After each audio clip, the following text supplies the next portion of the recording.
children of all ages. The Nerdy Bedroom Show proudly brings you Cards Subject to Change with Hassel. And this week, this is where we dive into the what-ifs of professional wrestling. Did we zig into where we should have zagged?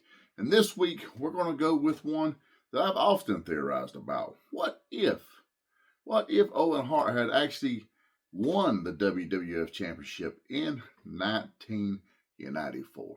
So I'm going to be honest. There's like 3 superstars that I feel Vince just really shit the bed with, not giving the strap to at some point in time in their career. And those 3 being the $1 Million Man, which we've covered, Razor Ramon are probably around late 95, that was money, and Owen Hart twice.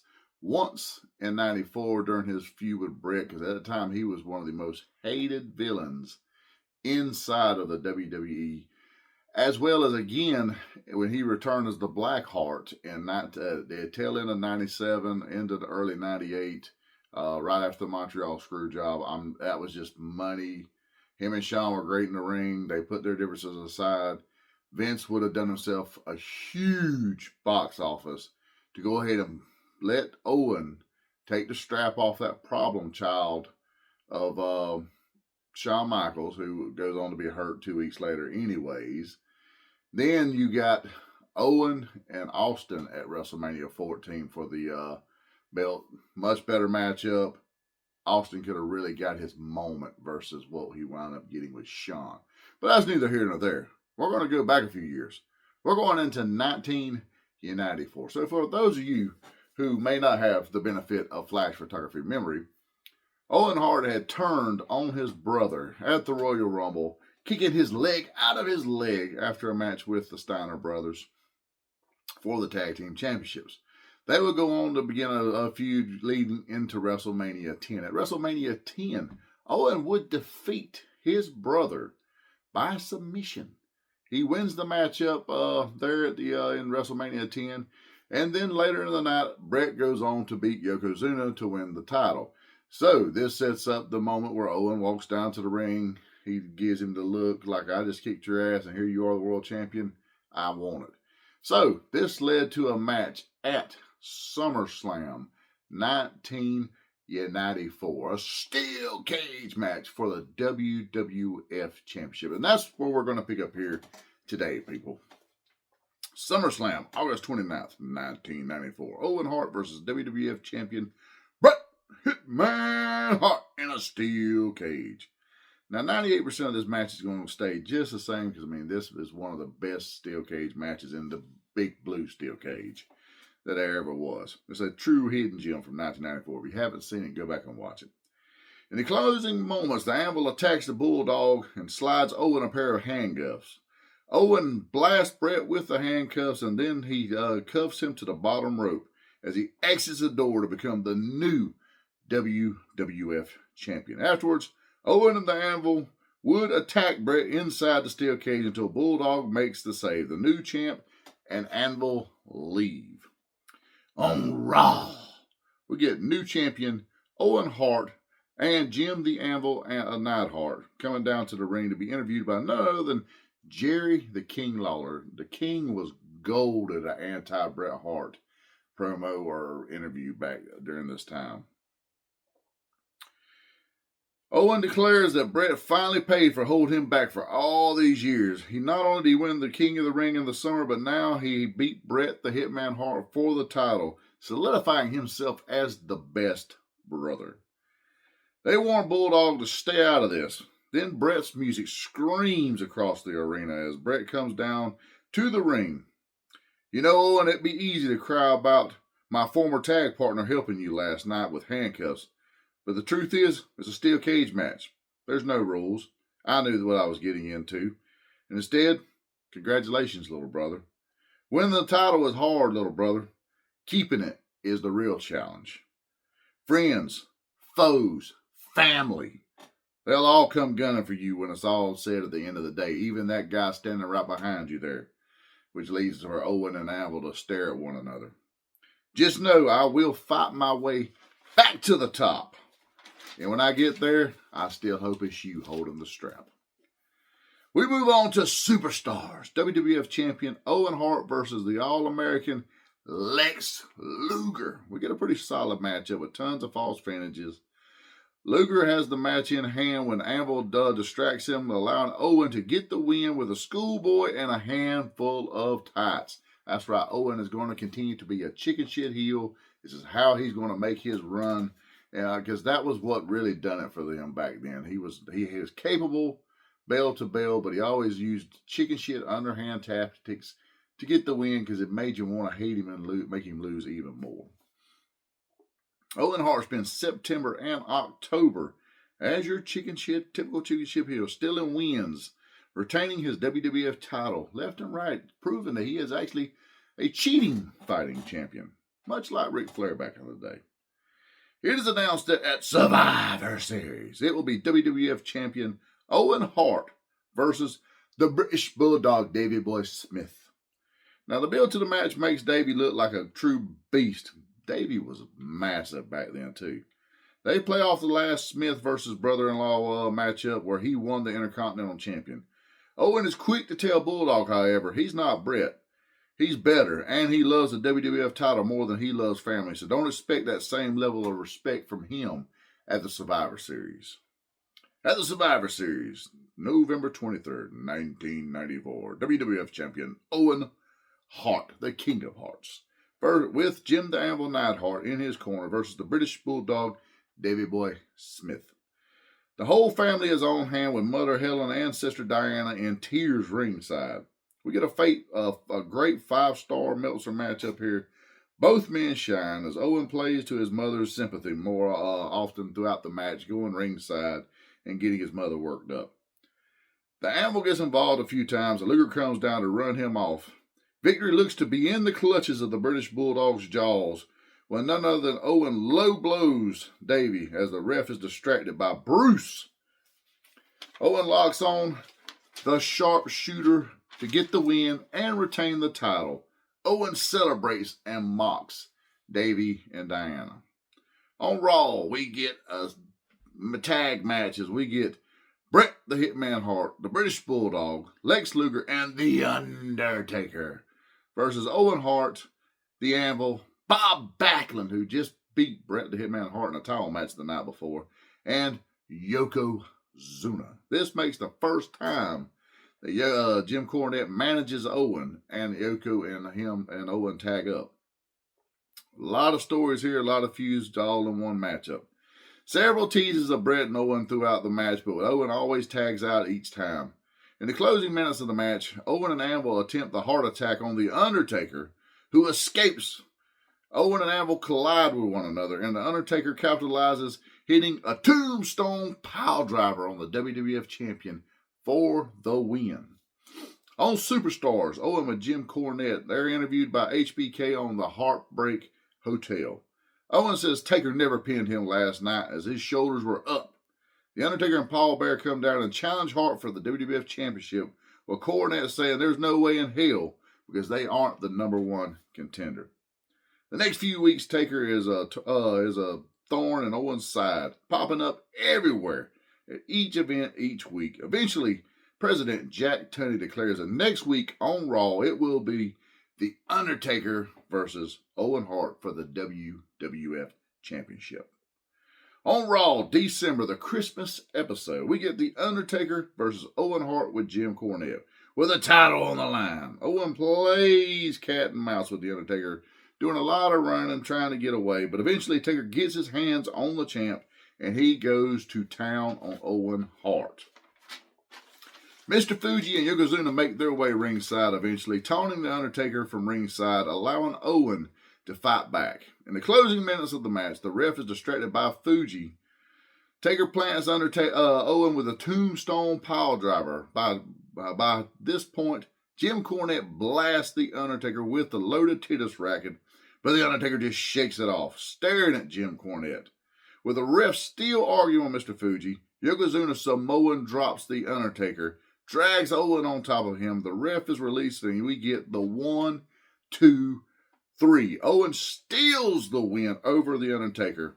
Afterwards, the two men attack Undertaker with Yokozuna doing bonsai drop after bonsai drop on the Taker, when none other than Diesel comes down to make the save. Now, Diesel was just easing into his face status at this point. We didn't get the Diesel Bob Backlund a month prior or just a few weeks earlier, so we're getting there, people.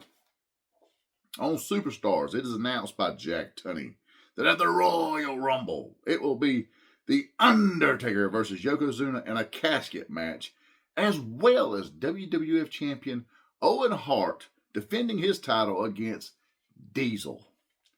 At the Royal Rumble, January 22nd, 1995, we get WWF Champion, the King of Hearts, Owen Hart versus Diesel.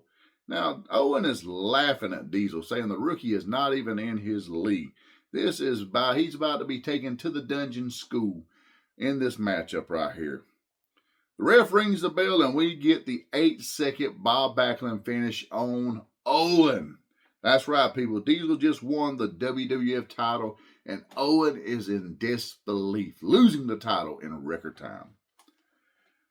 During February and March, Owen and Yokozuna dominate the tag division, earning a tag team title opportunity at WrestleMania 11 against the new tag team champions, the Allied Powers, British Bulldog, and Lex Luger. That's right. They were a great tag team at the time. I don't know why Vince stuck with the smoking guns over putting the belts on these guys at the time. But we're going to put the belts on the Allied Powers, and they're going to have a great matchup at WrestleMania against Yoko and Owen.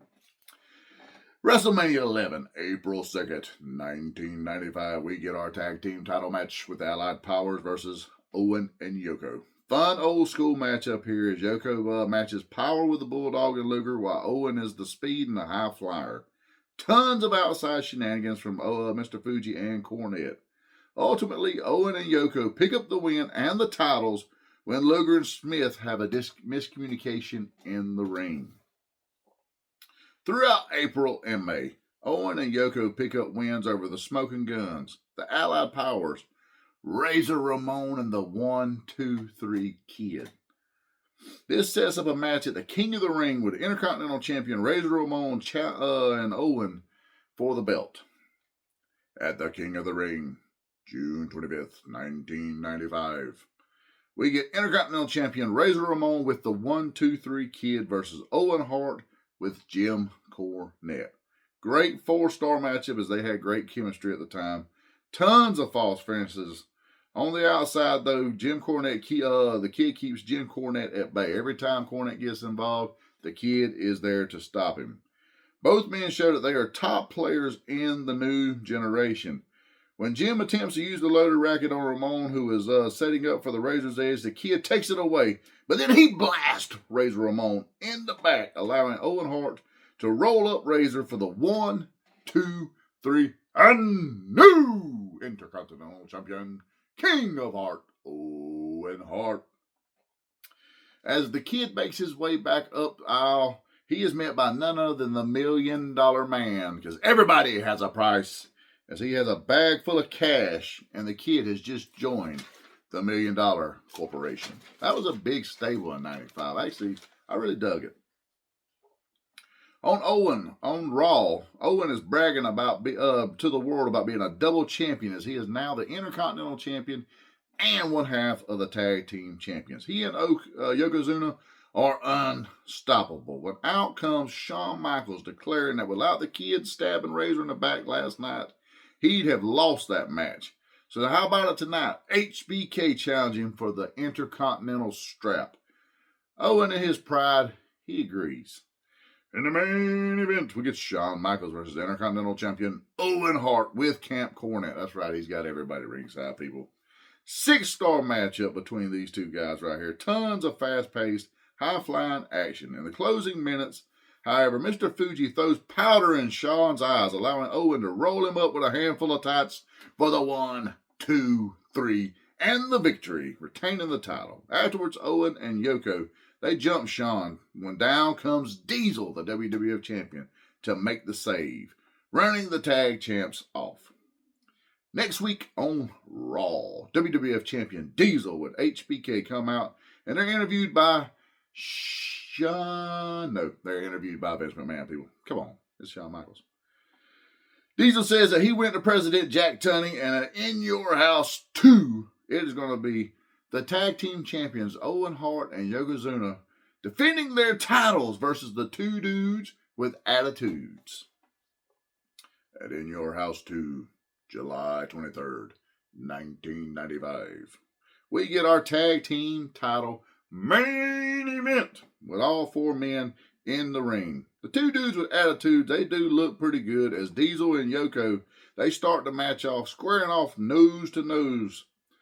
Really fun matchup that goes back and forth. All men looking like champs here. Owen and Yokozuna, they isolate the Heartbreak Kid for most of this matchup, like gaining sympathy for the two guys. Diesel gets the hot tag and mounts a comeback. Eventually, all four men are in the ring. Shawn super kicks Diesel, however, as Owen ducks. Yoko then bonsai drops Diesel to get the win over the WWF champion, retaining the tag titles. On Raw, Owen and Yoko come out and they talk about Yokozuna pinning the WWF champion last night. When down comes Shawn and Diesel. HBK apologizes to Big Daddy Cool for the mishap last night. Diesel says, how about it's all settled at SummerSlam with Shawn Michaels versus Owen Hart in a ladder match for the Intercontinental Champion. And then in return, Diesel will defend his WWF Championship against Yokozuna in the same match. Now, Owen Hart is not happy about this, but Mr. Fuji and Jim Cornette sell him on the idea so that Yokozuna can get his title match. We'll get a spectacular build to SummerSlam with both title matches in the forefront. SummerSlam, August 27th, 1995. Intercontinental Champion Owen Hart versus Shawn Michaels in a ladder match. For the better part of this, Shawn and Razor and they have a better match than Shawn and Razor do. As Owen and Michaels just had excellent chemistry with one another. Very innovative match with violence and back and forth action. In the closing moments, both Shawn and Owen are climbing the ring ladder, fighting to the top, trying to get the title. When Owen's legs get caught up in the ladder and he flips upside down. While he is flipped upside down, Shawn Michaels grabs the Intercontinental Championship, becoming the new Intercontinental Champion, winning the match. Now, later in the main event, Diesel would retain over Yokozuna. So, how does this go into the fall of 1995 for this guy now? Does Bret still regain his title from Diesel at the Survivor Series like he did in the real 1995? Or does Owen slide into this spot, redeeming himself and getting his WWF Championship back from Diesel? Is this how it goes? Or does, and if Owen did do this, would he go on to WrestleMania to do the honors for Shawn Michaels at WrestleMania 12, thus eliminating the whole beginnings of this worked shoot that that Bret and Shawn had. So if Owen were to face Shawn at WrestleMania, you don't have that whole work shoot. Maybe we never get the Montreal Screwjob. Who knows? These are the questions we ask here each and every week on Card Subject to Change. Don't forget to like, subscribe, share, drop a comment below. Let me know what you think. Don't forget our Stay Weird Network family over there at Stay Weird Network, as we got Chris Daly, Fueled by Weird, Big Rob, Sauce of Entertainment, and No Chinese Food, as well as us here at the Nerdy Man Room Show. Don't forget, like, subscribe, share. But at the end of the day, you got to remember, the card is always subject to change.